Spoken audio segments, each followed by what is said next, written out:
और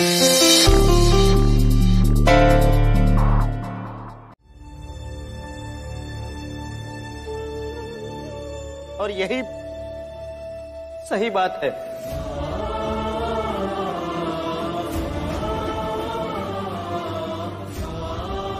तुम शर्त जीत गए भीम, मैं हार गया।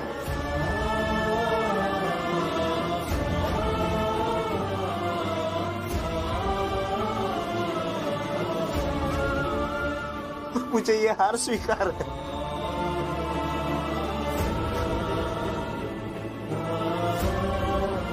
और मैं बहुत खुश हूं, बहुत खुश हूं सबसे। रोइए मत भैया,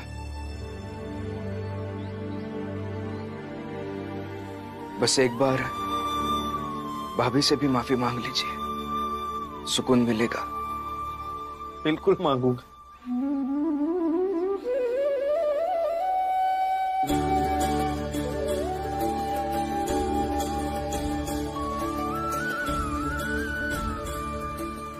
करुणा, मुझे माफ कर दो। आगे से कभी तुम पर हाथ नहीं उठाऊंगा।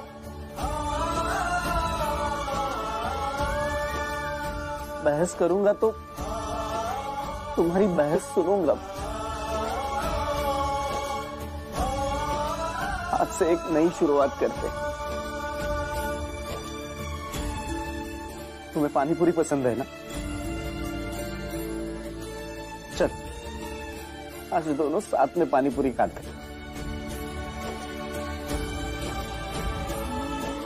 बाला, जा बहू को पानी पूरी खिलाकर आ। संभाल के, संभाल के।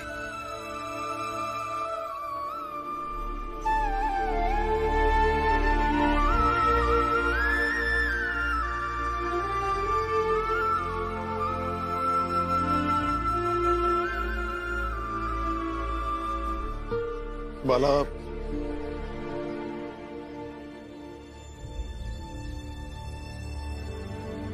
ये पैसे ले लो और इन पैसों से बहू को पानी पूरी खिलाना, मेरी इच्छा के लिए।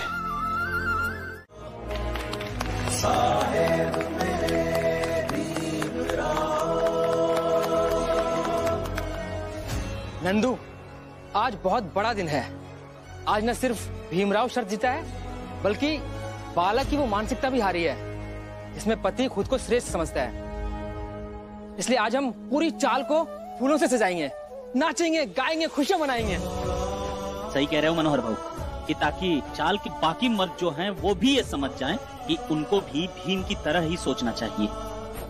एकदम सही कह रहे हो मनोहर और नंदू, आज तो हमारी चौल सजनी ही चाहिए। नंदू, मनोहर, आज मैं भी तुम्हें मदद करूंगा। आज मेरे दो बेटे जीत गए हैं और बाला के लिए तो मैं बहुत खुश हूं। चलो आइए रामजी बाबू।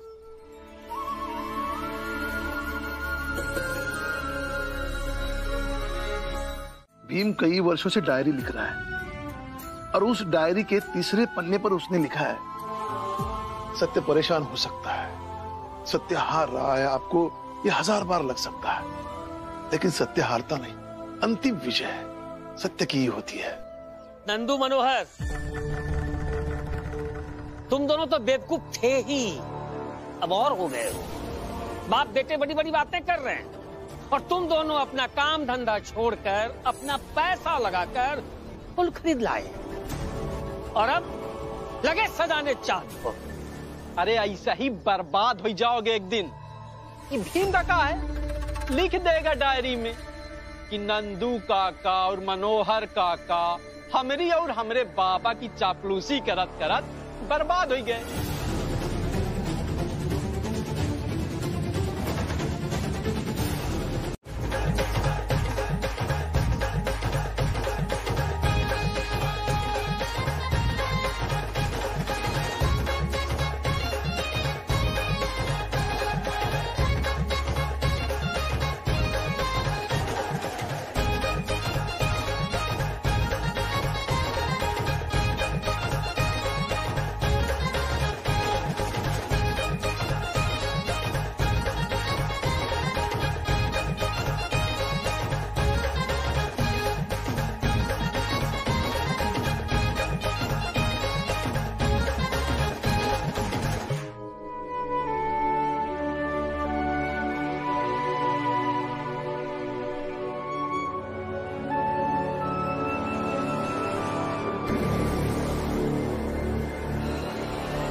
अरे गलत चीज का जश्न मनाओगे तो यही अनहोनी होगी। नंदू, ये जो फूल लगाए हो ना, इसको हटा दो, क्योंकि किसी के मातम पर फूल सजाने का क्या मतलब। अरे नाचो नाचो नाचो और नाचो।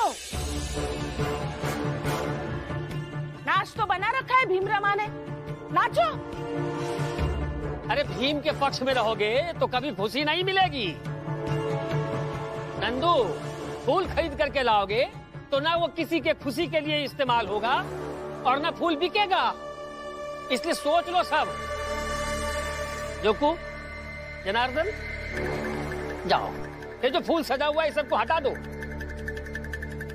जाओ, इसकी कोई आवश्यकता नहीं है। वो भीमराव बाला से शर्त जरूर जीत गया, लेकिन बहुत कुछ हार भी गया। नरोत्तम, तुम्हें क्या लगता है कि वो डॉक्टर बाला की बीवी से क्या कहेगा? प्रचंड देव जी, डॉक्टर बाला की पत्नी से क्या कहेगा ये तो नहीं पता। हाँ, लेकिन ये पता है कि अब बाला की पत्नी अपने पति के सुधरने की खुशी नहीं मना पाएगी।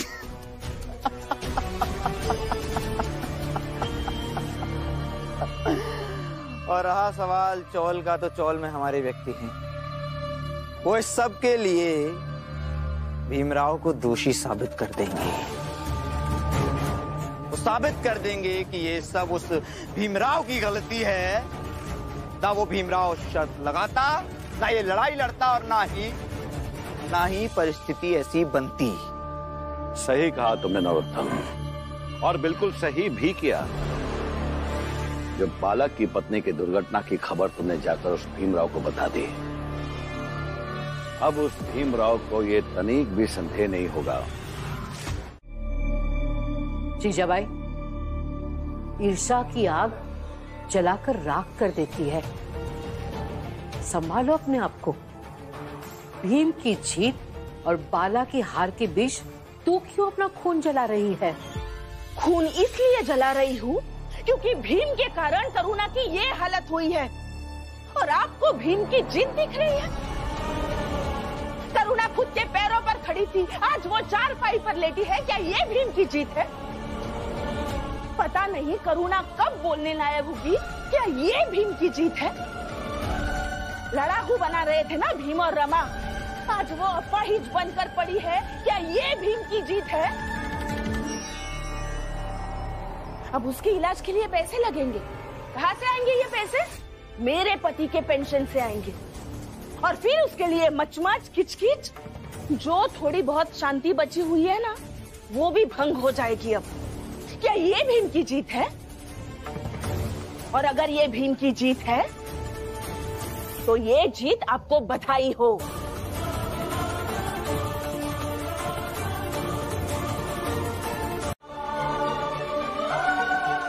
रमा, मैं कब से यहाँ बैठी हूँ। चाय आज मिलेगी या नहीं? आई, वो बाला भैया दीदी के लिए चाय बना रहे हैं, उन्हें बनाने दीजिए, फिर मैं सबके लिए चाय बना दूंगी। पागल हो गया है बाला? करुणा चाय पिएगी? जीजाबाई,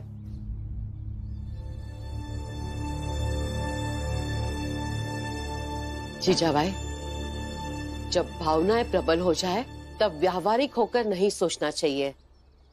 लेकिन ये बात तुझे समझ में नहीं आएगी, क्योंकि तेरे दिल में ऐसी भावनाएं है ही नहीं। तू सिर्फ इतना समझ ले कि बाला का चाय बनाना ही करुणा का चाय पीना भी हो ही जाएगा। अरे ऐसे कैसे हो जाएगा? क्या है ना, करुणा जब ठीक थी मुझे भी हम दोनों में सिर्फ मैं ही दिखाई देता था। सिर्फ वही थी जो हमेशा हम दोनों के बारे में सोचती थी। आज जब वो बेहोश है, मुझे लगता है कि ये मेरा फर्ज है कि मैं भी हम दोनों के बारे में सोचूं।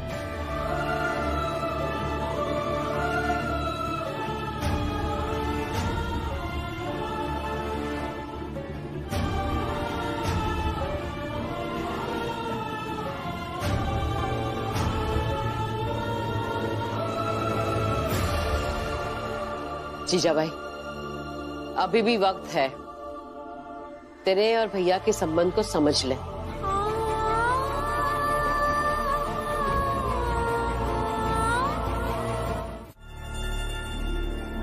खाएगा?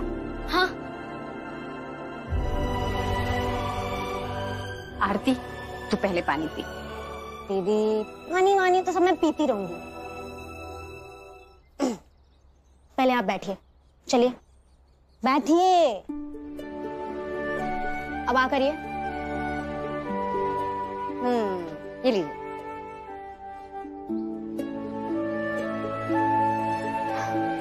दीदी, अब मैं बम्बई आ गई हूँ ना, देखना सब ठीक कर दूंगी। मैं जिन साहब के यहाँ काम करती हूँ ना, वो मुझे बहुत मानते हैं, मेरा बहुत ख्याल रखते हैं, बहुत अच्छे हैं, गुड मैन। मैं जो कहती हूँ वही करेंगे। मौसी, ये तो बड़ी स्वादिष्ट मिठाई है, मजा आ गया खा के। आज तक मैंने ऐसी मिठाई कभी नहीं खाई। अरे दीपक, इसे मिठाई नहीं केक कहते हैं। ये सिर्फ अंग्रेजों के यहाँ ही मिलती है, क्योंकि वही इतने अमीर हैं कि इतनी महंगी स्वीट वही खरीद सकेंगे। मौसी, एक और ले लूं क्या? अरे क्यों नहीं, पूरा डब्बा ले, जितनी खानी उतना खा। मौसी, भीम भैया ने सिखाया है, मिल बांटकर खाने से स्वाद बढ़ता है। मैं जाकर चाल वालों को बांट के आता हूँ। No no no no no no, कहीं नहीं जाना है, किसी को नहीं बांटनी, तुम चुपचाप खाओ। क्योंकि इस चौल में तो कुछ ऐसे ऐसे भी लोग हैं कि पूरी की पूरी स्वीट खा जाएंगे, लेकिन ना थैंक यू मानते हैं और ना ही ये कहते हैं कि लाइफ में पहली बार ऐसा केक खाया। जिसे कदर ही नहीं उसे क्यों देना।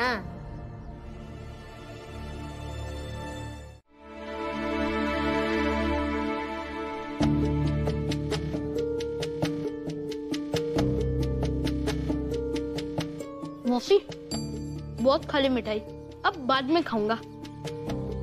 ठीक है। सुन दीपक, मुझे जरा बता इन सब की कहानी, कौन है सब? मौसी, ये सब वो मेरे भीम भैया है, जो मुझे पढ़ाते हैं।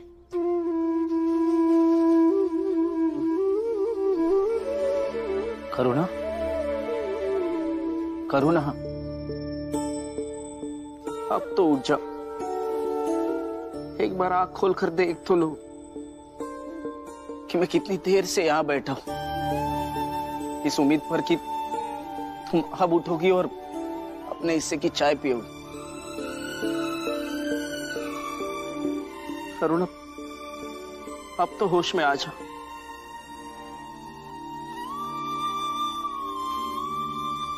बाला, बहू को होश आ जाएगा। प्रेम में बहुत ताकत होती है, प्रेम चमत्कार कर सकता है।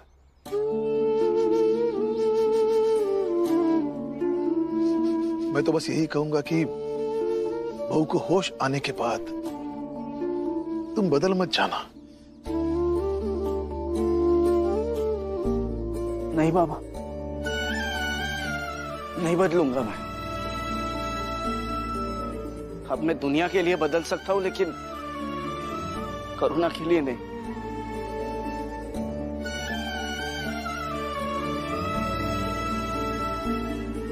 इसने मेरी जान बचाने के लिए अपनी जान खतरे में डाल दी। अब मैं इससे जीवन भर प्रेम करूंगा, कभी नहीं बदलूंगा।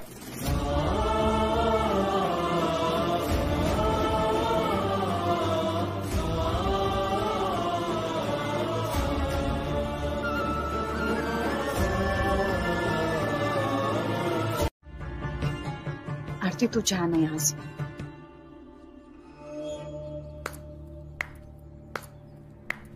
अरे क्यों जाए, क्यों? सही तो कह रही है, इस घर में परेशानियां ही बनती है, प्रेम नहीं।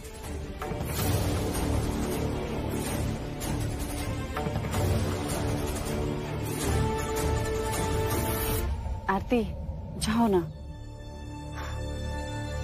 बाय। बहुत ज्यादा हो रहा है इसका, लक्ष्मी, नहीं, जब यहां पर कोई कुछ भी नहीं कह रहा है तो तुम क्यों बोलोगी?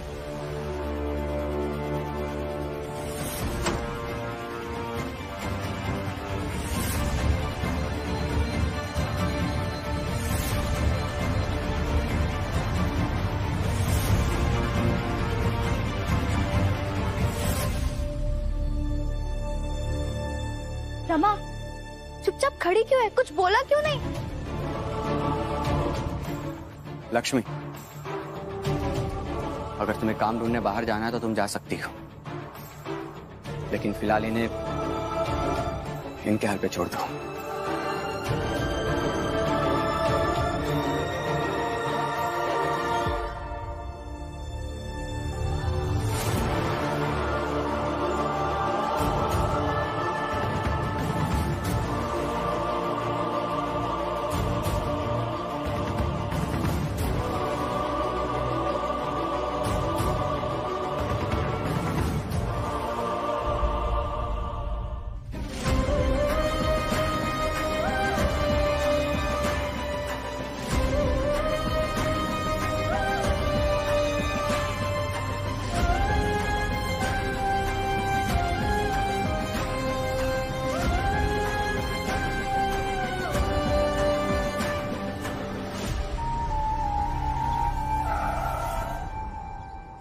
क्या हुआ?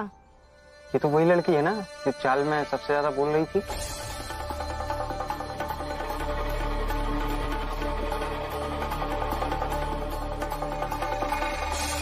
देखना तो आप सबको चाहिए कि किसी एक रास्ते पर चले, या तो अपना स्वाभिमान और पहचान किसी से कम नहीं है इस रास्ते पर चले जो भीम और रमा हमेशा कहते रहते हैं, या तो दूसरे रास्ते चले जैसे कि हमारी पूरी जात चलती है, ये मानकर कि हम छोटी जात वाले हैं। कुछ मत बोलो, कुछ मर्यादाएं होती है उनका पालन करो। वो आपके खिलाफ बोल रही थी कि आप लंदन अमेरिका जाकर पढ़ नहीं सकते। वह सब सुनकर मैं बर्दाश्त नहीं कर सकती। बर्दाश्त नहीं कर सकती का क्या मतलब है? हर बार जब बुरा लगता है तो बोलना जरूरी नहीं होता, कई बार चुप रहना भी सीखना चाहिए, वो जरूरी होता है।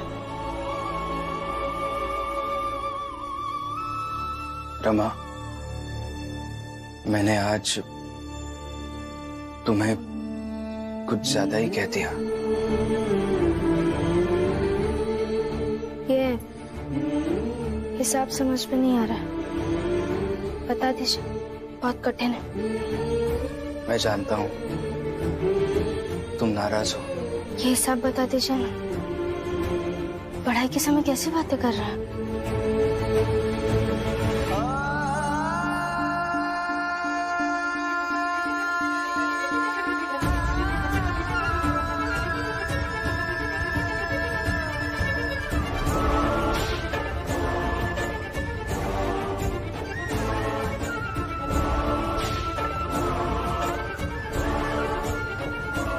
यहाँ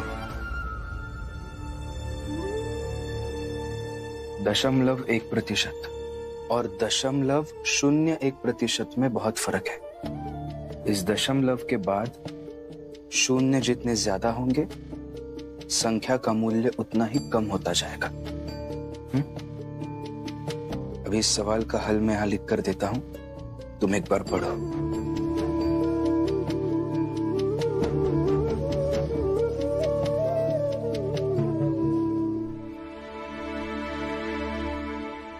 ये लो, एक बार देख लो, अगर फिर भी नहीं समझ में आया तो वापस पूछ लेना।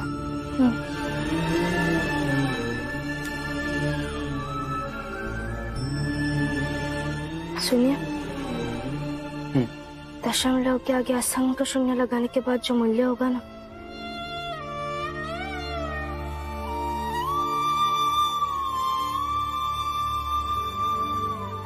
उतना ही मूल्य मेरे जीवन में उन लोगों का है जो आपके सपने, आपकी प्रतिभा का अपमान करते हैं।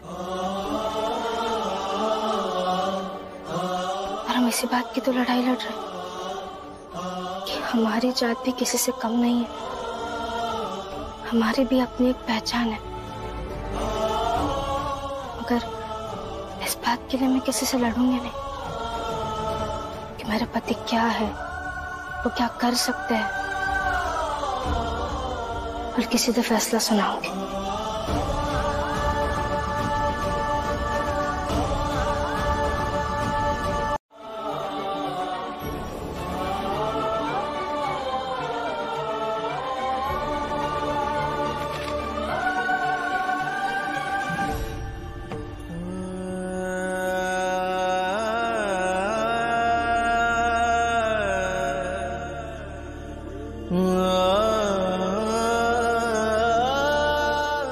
करुणा,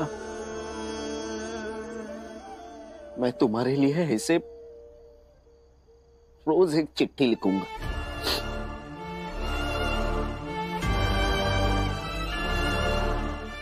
और तब तक लिखूंगा जब तक तुम्हें होश नहीं आ जाता। फिर जब तुम उठ जाओगी तब मेरी सारी चिट्ठियां इकट्ठे पढ़ना।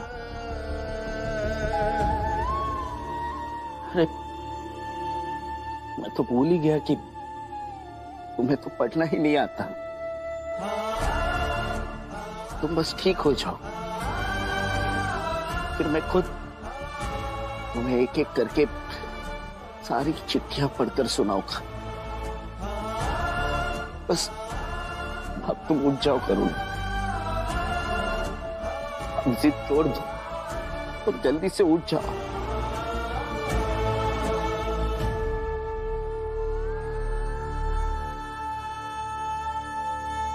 बाला भैया, आपको पढ़कर सुनाने की जरूरत नहीं है। आखिर ये भाभी का देवर कब काम आएगा बाला भैया? आपकी सारी चिट्ठियां ना मैं पढ़कर सुनाऊंगा।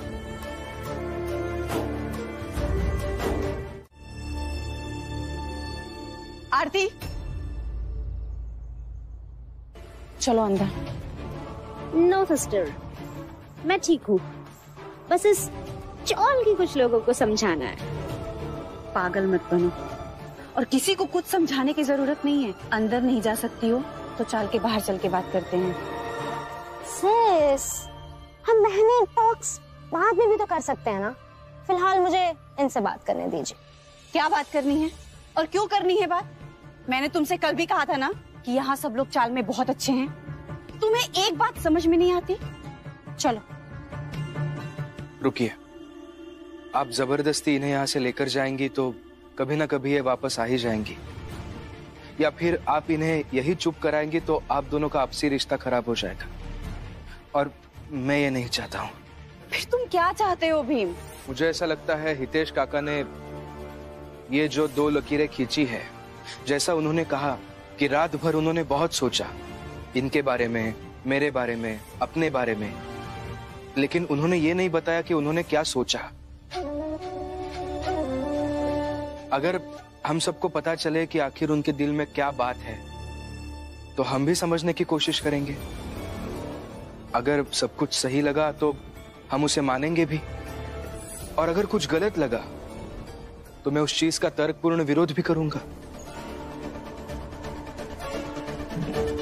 बताइए हितेश काका, क्या मतलब है इस चीज का? तो तुम्हें समझाया जाएगा।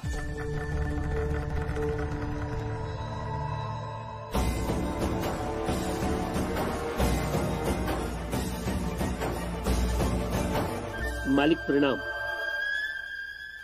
तुम्हें समझाया जाएगा भीमराव।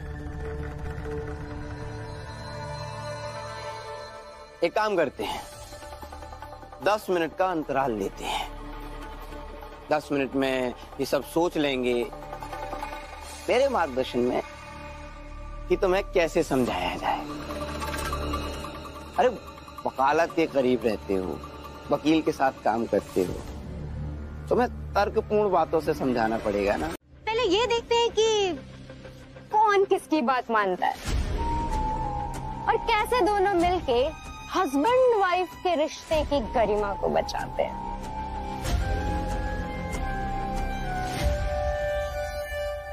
इनकी बातों पर ध्यान मत दो रमा, रिश्ते की गरिमा बचाने का सवाल ही नहीं आता यहाँ। बस छोटी सी बात है ये।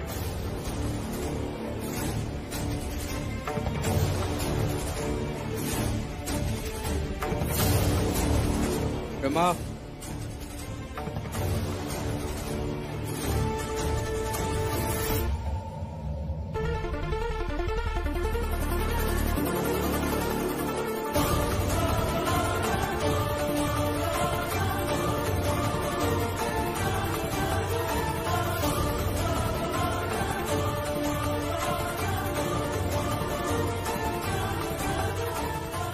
घरेलू झगड़े।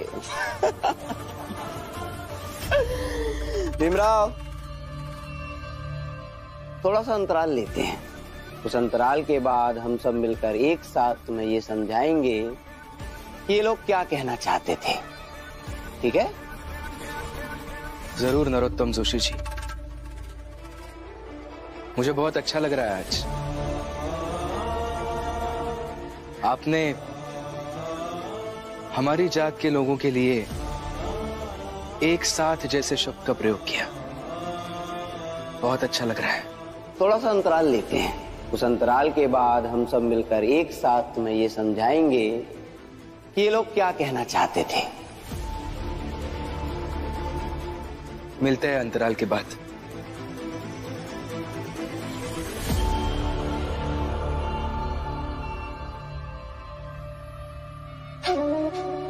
चलो।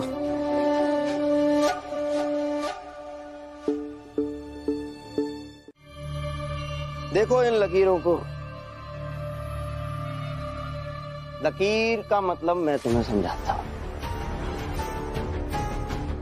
लकीर के इस पार खड़ी है आरती, जो कि एक बड़े वर्ग का प्रतिनिधित्व कर रही है। आरती खुद बड़े लोगों की सेवा करती है, सेवक है, सर्वेंट। और देखो इसलिए कितनी खुश है। और यही सत्य है भीमराव कि तुम्हारी जात के लोग जब तक सेवक होंगे, दास होंगे, तब तक खुश होंगे। क्यों?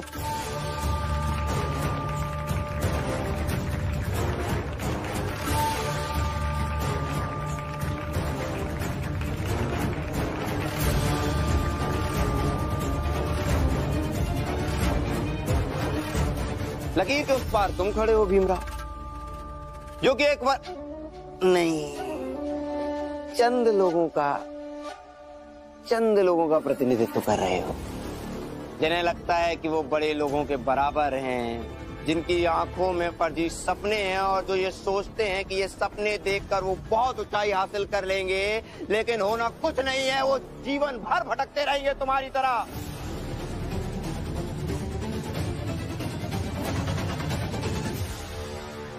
और भीमराव अपनी पत्नी रमा के साथ मेरे सामने उस लाइन पे आके खड़े हो जाओ तो मैं 2 मिनट में तुम्हारे और तुम्हारे जैसे लोगों की हैसियत दिखा दूं।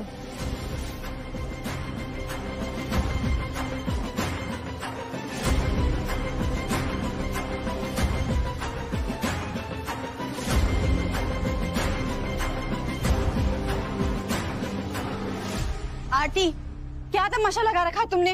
दीदी, आपको यहाँ मेरे साइड में आके खड़ा होना चाहिए। अगर यहाँ नहीं आ सकते तो कम से कम चुपचाप तो खड़े रहिए। इमरान, सोच क्या रहे हो? आओ लकीर के पास आओ। लकीर के पास आते ही आरती तुम्हें 2 मिनट में तुम्हारी औकात दिखा देगी। आ जाओ।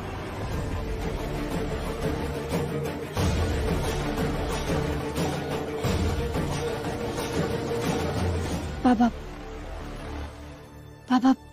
इन्हें समझाइए ना कि ये अंदर जाए। बेवजह सब इनकी बेइज्जती करेंगे, बाकी सबसे मैं निपट लूंगी। भीम, रमा सही कह रही है। जा बेटा, तू कॉलेज जा।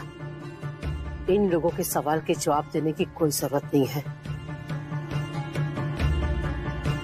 भीम, दरअसल हमारी जात या हमारी जात जैसी और भी शोषित, वंचित, पीड़ित, उपेक्षित जो जातियां हैं, ये सब जातियां 3 समूहों में बटी हुई है। पहला समूह वो है जो ये मानता है कि बड़ी जात के लोगों की या अंग्रेजों की सेवा करना ही उनकी किस्मत है। ये जो लोग हैं, ये उस समूह के प्रतिनिधि हैं। दूसरा समूह वो है जो जानता है कि अगर हम लड़ेंगे, जूझेंगे, आगे बढ़ेंगे तो जीवन मुश्किल होता जाएगा, लेकिन भविष्य बदला हुआ नजर आएगा।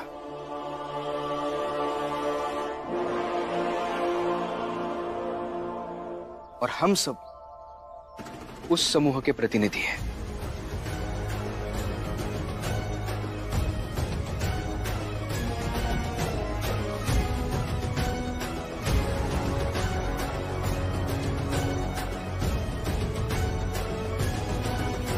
आपको याद है जब मैं छोटी थी तो मुझसे 8 ईयर बड़ी लड़की ने चैलेंज किया था कि वो मुझे उठा के पटक देगी और मैं उसे लड़ने चली गई थी। हाँ हाँ, सब याद है मुझे, कैसे तुम्हें उससे लड़ने से रोका था और तुम्हें खींच कर घर के अंदर लेकर के आई। बहुत देर तक रोती रही, फिर अपने आप चुप हो गई। दीदी, कहानी सिर्फ इतनी नहीं थी। नेक्स्ट डे मैं उसके घर गई, उसे घर से बाहर निकाला और पूरे मोहल्ले के सामने उठा के पटक दिया। बस दीदी, मैं ना बचपन से ही ऐसी हूँ। और रमा ने भी वही गलती की है जो उस 8 ईयर बड़ी लड़की ने की थी। और जब तक मैं रमा को सबके सामने पटकन ही ना दे दूं ना, तब तक मुझे शांति नहीं मिलेगी। और चाहे आप जितना भी समझा लीजिए। फिर आरती, हितेश भाऊ, आरती जैसे बाहर निकलेगी चल के उसे बोल देंगे कि हम लोगन का भी अपने साहब के यहाँ काम दिलवा दो। अब जब हम लोग कर पक्ष लई रहे हैं, उसके साथ में खड़े हैं, तो इतना तो कर सका थी ना। अब देखो, नौकरानी हुई के इतने चमक धमक के साथ रहा थी, और हम लोग तो नौकरानी से ज्यादा काम करके देंगे। सही भी है, आरती भी तो हमारी तरह है, हमारे जात की। देखो कैसे बोलती है, कैसे चलती है, और फिर जहां वो काम करती है वो बड़े आदमी है, बहुत बड़े आदमी, तो कुछ ना कुछ तो काम हमें दे ही देंगे। हाँ। दोनों चुप रहो, तालाब खुदा नहीं और लगे मछलियों का बंटवारा कर दे। अरे रुक जाओ, पहले आने तो ना आरती, फिर करते हैं बात। हाँ।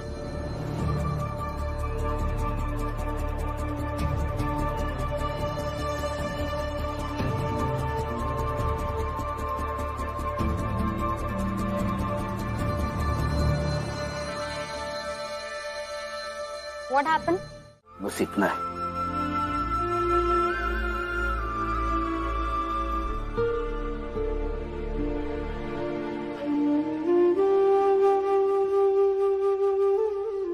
बाला भैया, जब भाभी होश में आएंगी ना, तो सबसे पहले वो आपसे लड़ेंगी। लड़ने दो, फिर मैं वही करूंगा जो आज तक ये करती आई है। मैं इससे लड़ूंगा नहीं, अब तो बस इससे प्यार करूंगा। बाला भैया, क्या आपको नहीं लगता कितना कुछ होने के बाद जब भाभी को ये पता चलेगा कि आप भीम के साथ नहीं बल्कि जात के भ्रमित लोगों के समूह में,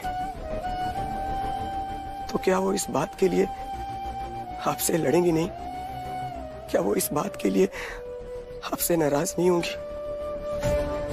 क्या वो इस बात के लिए आपको मनाएंगी नहीं कि अगर आपको भीम सच्चा लगता है तो फिर भी आप उसके साथ क्यों नहीं है? सही कह रहे हो आनंद, तो करुणा जरूर ये सब बोलेगी, फिर मैं इसे समझाऊंगा, उसे बताऊंगा कि उसके पति में भीम के बताए रास्ते पर चलने की हिम्मत नहीं है।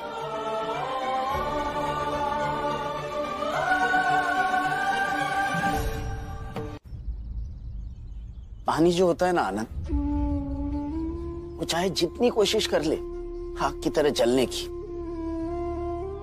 नहीं जल पाएगा, चाह कर भी नहीं जल पाएगा, क्योंकि ये पानी की फितरत है, जैसे ये मेरी फितरत है। ये बाला की किस्मत है कि वो कभी भीम की तरह नहीं हो पाएगा, चाह कर भी नहीं।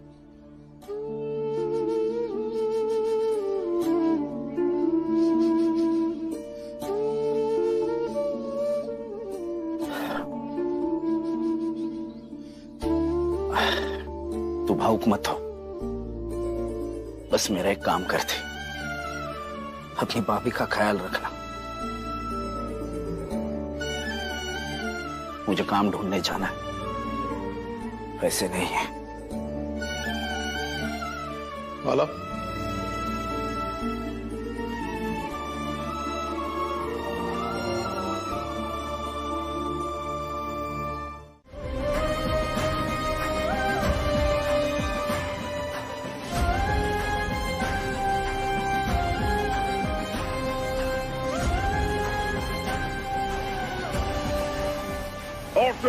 Orty!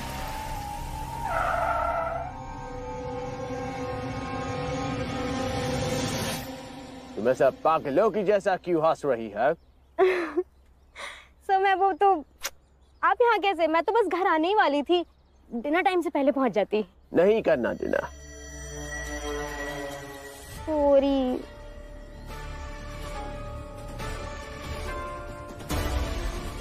Sorry sorry sorry again. मैं आप घर चलिए, मैं 2 मिनट में डिनर बना दूंगी। बोला ना नहीं करना डिनर।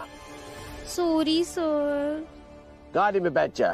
सर बस 2 मिनट और, 2 मिनट में डिनर बन जाएगा। मैंने बोला गाड़ी में बैठ जा। सर थोड़ा सा और टाइम दे दो। कहा ना चुपचाप जाके गाड़ी में बैठ जाओ। गाड़ी में आके बैठ जा। काम। सर बात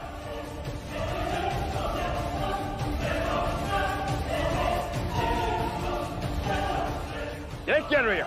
अंदर चलो।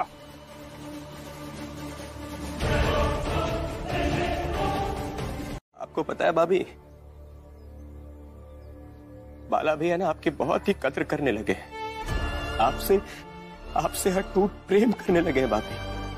और आपको ऐसी हालत में देखकर काफी परेशान भी हो रहे हैं। भाभी सच कहूं तो मैंने अपने जीवन में पहली बार बाला भैया को इतना ईमानदार किसी एक रिश्ते के प्रति देखा है। आई कसम खा के कह रहा हूं, अगर आपको कुछ हो गया ना तो बाला भैया जीते जी मर जाएंगे भाभी।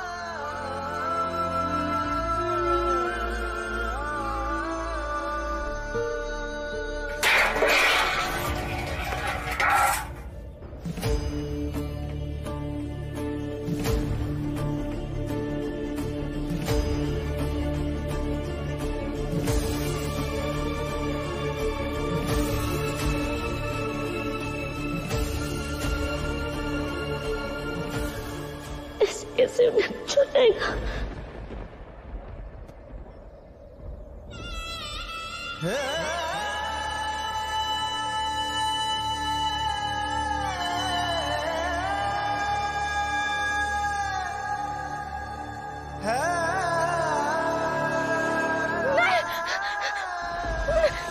कुछ नहीं हो सकता। अभी अपने साथ रहना। भाभी अब ठीक तो बाबा आई लक्ष्मी। आरती ने तो तुमसे कहा ही है ना कि तुमको वहाँ आराम से नौकरी मिल जाएगी, लेकिन हम लोगन का नहीं बोल रही है कि हम लोगों का वहाँ काम मिल ही जाएगा। लेकिन अगर हम लोग तुम्हारे साथ जाएंगे ना तब तो जरूर नौकरी मिल जाएगी। और आरती ने हमें कहा है कि जब दीदी आएगी तो तुम सब भी उनके साथ आ जाना। इसलिए अगर तुम हम सबको साथ ले चलोगी तो हम तुम्हारे एहसानमंद रहेंगे। मगर मुझे नौकरी की जरूरत नहीं है ना। आई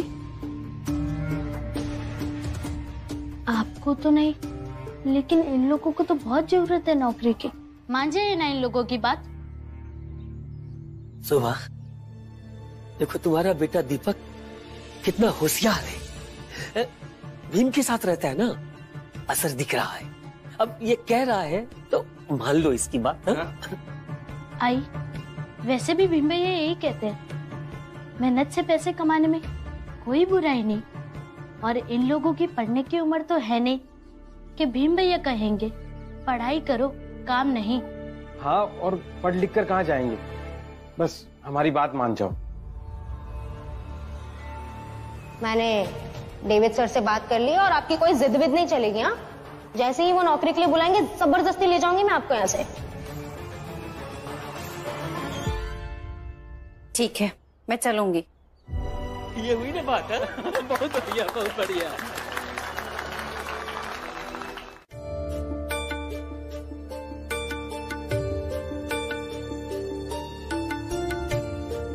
दीदी, एक बात बताइए, अब जहाँ काम कर रही है वहाँ के मालिक ने अगर आपका हाथ जबरदस्ती पकड़ा तो आप क्या करेंगे? हाथ छुड़वाऊंगी, और अगर नहीं छोड़ेगा तो धक्का मार दूंगी। मगर आरती जी ने ऐसा कुछ भी नहीं किया। क्या मतलब? बताती है, अब ऐसे जबरदस्ती हाथ पकड़ कर नहीं ले जा सकते आरती जी। रमा, तुम जाओ अपना काम करो। पहले समझ लिया करो क्या बोलना है। डेविड सर को पुणे जाना था, इसलिए जल्दी जल्दी वो मुझे गाड़ी में बिठा रहे थे, और तुम यहाँ रास्ते में आके ज्ञान देने लगी। शोभा कभी से बात करी थी एक बार इस बारे में। ये क्या बात कर रही हो तुम दोनों? वो बड़े लोग हैं और अंग्रेजों का रहन सहन, उनका संस्कार बहुत अलग होता है। काकी, मेरे कहने का वो मतलब नहीं था, हम बस चिंता जता रहे थे। मत जताओ चिंता। जैसे तुम्हें उसका हाथ पकड़ना देखकर अजीब लग रहा है ना, मैंने भी एक बार देखा तो मुझे भी अजीब लगा। मगर फिर आरती ने बताया कि उन अंग्रेजों का रहन सहन बहुत अलग होता है। उनके यहाँ ये हाथ मिलाना, हाथ पकड़ना, ये सब कोई बड़ी चीज नहीं है। इसलिए आइंदा से ऐसी बातें मत करना। और ये चाल है, यहाँ पे अगर तुम एक कहोगी ना तो हजारों अफवाहें बनाएंगे, जबकि सच बस इतना है कि आरती वहाँ काम करती है। उसका मालिक बहुत अच्छा है, बहुत ही प्रेम पूर्वक व्यवहार करता है।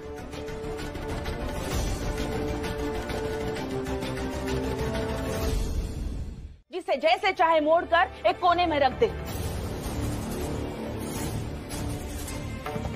भीम, मैंने अपना दुख तुम्हें बताया था और तुमने ही मुझे बच्चा गोद लेने के लिए कहा था ना, जिसके लिए इतना सब हुआ।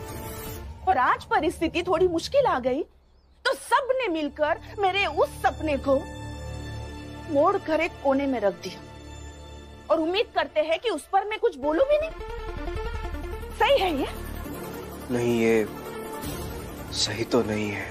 तो अब बताओ कि इसके लिए तुम क्या करोगे, क्योंकि इस घर में तुम्हारे सिवाय मुझे किसी से कुछ उम्मीद नहीं है। मैं क्या करूंगा? मौका देखकर फिर एक बार बाबा से बात कर लूंगा। मौका देखकर क्यों? अभी बात करते हैं।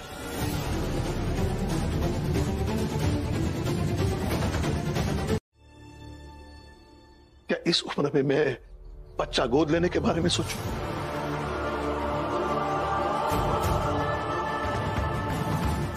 कहीं भी तर्क संगत नहीं है, कहीं भी। चाल के लोग क्या कहेंगे, समाज क्या कहेगा? ये पोते पालने की उम्र में अपने बच्चों के साथ खेल रहा है।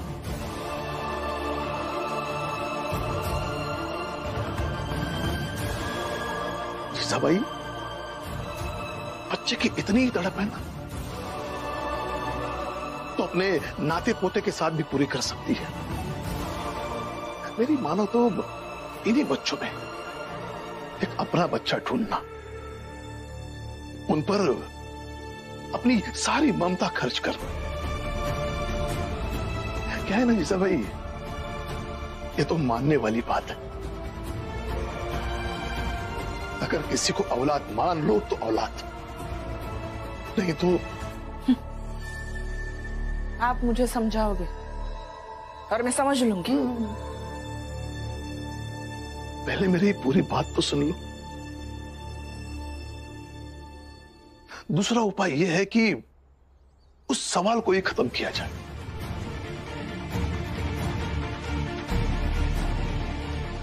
तो मैं एक रिटायर्ड सूबेदार हूं। फौज में नौकरी करते वक्त बहुत घुमा हूं। कम से कम 40 से ज्यादा वनस्पतियों को जानता हूं जिसका रस पीने से व्यक्ति मर जाता है। भैया,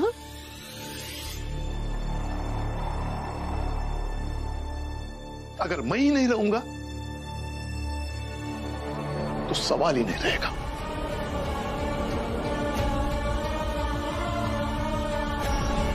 तो बच्चा गोद देने के सवाल को मेरे समझाने से अगर समझ जाओ तो ठीक है, नहीं तो किसी दिन तंग आकर सुबह चाय के बदले वनस्पति का रस पी लूंगा। बाबा, भैया ये कैसी बात कर रहे हो आप? मेरा इसके सिवा इस घर में किसी और तरीके से की गई बात समझ में आती है क्या?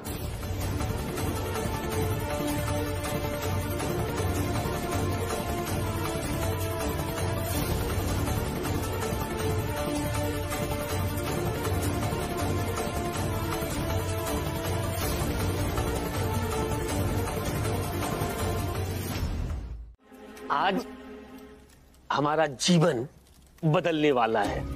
क्या? आज हम तीनों शोभा के साथ आरती के साहब के यहाँ चलेंगे। वहां जाएंगे तो अच्छा अच्छा खाने को मिलेगा और नौकरी भी मिलेगी। और जब इतने बड़े साहब के यहाँ नौकरी मिलेगी तो हम सब भी आरती की तरह ठाठ करेंगे और चमकेंगे। क्या? दलिया अम्मा, एक बात समझ नहीं आई, ये फुलिया जाकर अपने पति को समझाती क्यों नहीं है? वो जोखू फिर से हितेश के चक्कर में फंस रहा है। अरे समझाया उसने, मेरी बात हुई तो कहने लगी कि रात भर समझाया उसने जोखू को, लेकिन इसके ऊपर कोई फर्क नहीं पड़ा। इसकी आदत नहीं जानते हो, इसीलिए तो बेचारी नीचे नहीं आ रही है।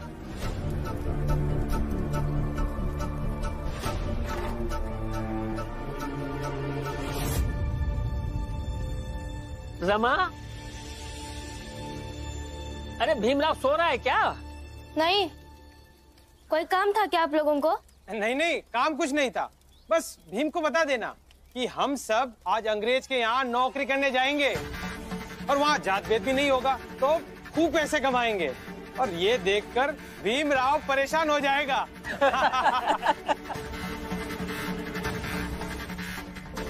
बेचारा भीम।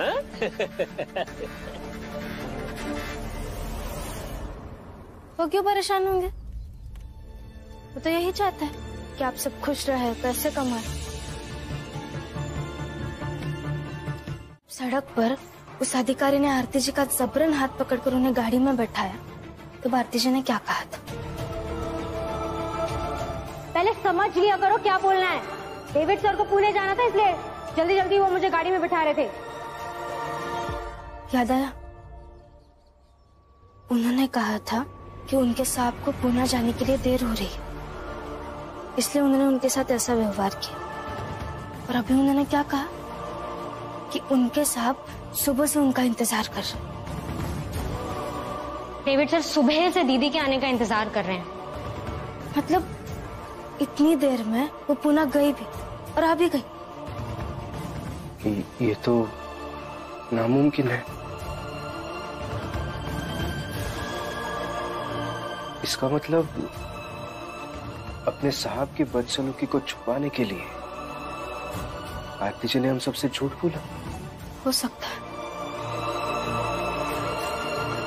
फिर तो ये भी सोचने वाली बात है ना कि जब वो अंग्रेजी अफसर इतने साल से काम कर रहे आरती जी के साथ ऐसा कर सकता है, तो हितेश काका, जोकू काका और जनार्दन काका के साथ क्या करेगा? जो बिना बताए उनके घर गए उनसे मिलने।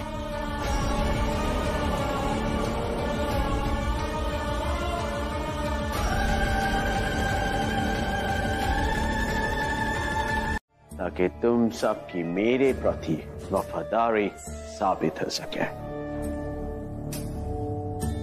अच्छा सर, मैं जाता हूँ। मैं तो कितने सालों से आपके यहाँ काम कर रहा हूँ, मेरी वफादारी पे तो शक हो ही नहीं सकता।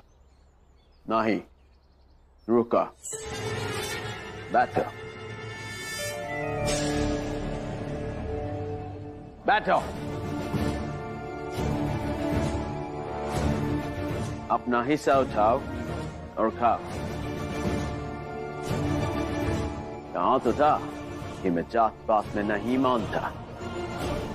तुम सबको मैं सिर्फ इंडियन मानता हूँ, सिर्फ इंडियन। और वफादारी बार बार साबित करनी होती है।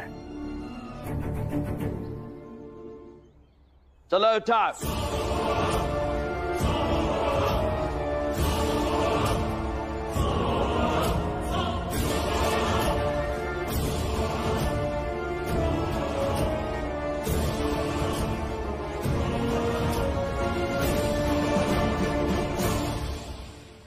उठा के खाओ नहीं तो भाग जाओ यहां से। काकी, मैं दीपक को इसीलिए पढ़ने के लिए कहता हूं ताकि जब ये पढ़ लिख कर बड़ा आदमी बने तब नौकरी के लिए, काम के लिए अपने आत्म स्वाभिमान को तोड़कर इसे किसी के सामने झुकना ना पड़े। भीम, तुम तो ऐसे बोल रहे हो जैसे आज तक तुम्हें, रमा को, आनंद को कभी किसी के सामने नौकरी के लिए झुकना ना पड़ा हो। तुम तीनों भी तो पढ़े लिखे हो ना। सही कह रही है आप। हम तीनों को भी किसी न किसी के सामने झुकना पड़ा है, लेकिन क्या करें, कई बार परिस्थिति रीढ़ की हड्डियों से भी ज्यादा बलवान हो जाती है। हम झुके जरूर हैं, लेकिन हमारे आत्म स्वाभिमान को मार कर नहीं। इसलिए आप आए दिन सुनती होंगी, मेरी, रमा की, आनंद भैया की बहस किसी न किसी सेठ के साथ हो गई और हमें काम छोड़ना पड़ा। मैं दीपक को भी इसीलिए पढ़ते हुए देखना चाहता हूं ताकि ये दुनिया वालों से लड़े, जूझे और झुके भी तो उतना ही कि टूटकर अपने अस्तित्व को खत्म ना करे, मिट्टी में ना मिला दे। इस मिट्टी में तो मल मूत्रा भी होगा। नहीं खाना मुझे ये सब का टुकड़ा। नहीं करनी मुझे नौकरी। मैं खाऊंगा, मैं खाऊंगा।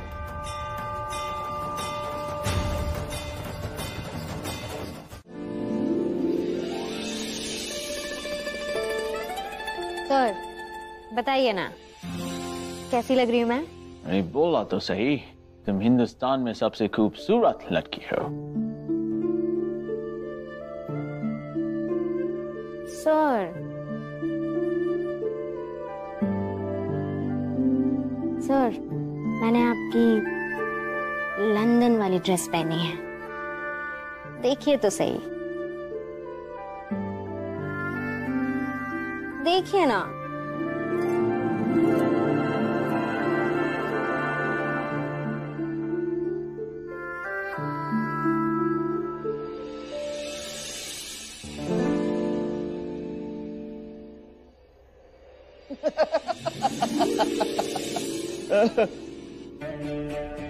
मैं अच्छी नहीं लग रही क्या?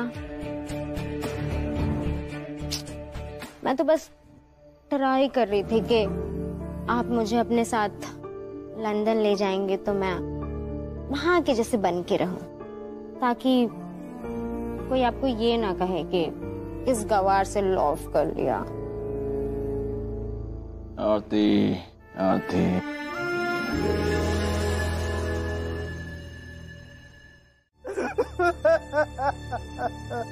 भीमराव, तुम सही थे और मैं गलत था। मुझे माफ कर दो भीम, मुझे माफ कर दो। काका, आप ये क्या कह रहे हैं? आप उठिए ना, उठकर बात कीजिए। आइए, ऊपर आइए। भीमराव, मुझे यहीं पड़ा रहने दो।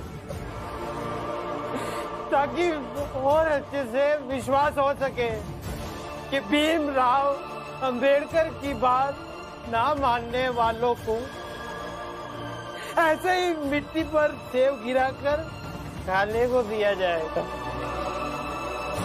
और हमें खाना पड़ेगा।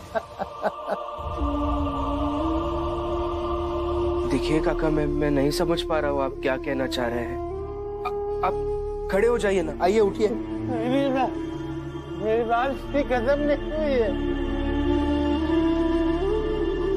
ठीक है, अभी बताइए क्या हुआ। उस अंग्रेज ने हमारे सामने मिट्टी फेंकी। यहाँ डालो। और उस मिट्टी पर सेब के टुकड़े फेंके और कहा कि इसे खाओ। तुम सब एक एक एप्पल का टुकड़ा उठा और खाओ उसे, ताकि तुम सब की मेरे प्रति वफादारी साबित हो सके। मुझे बिल्कुल अच्छा नहीं लगा, पर क्या करता।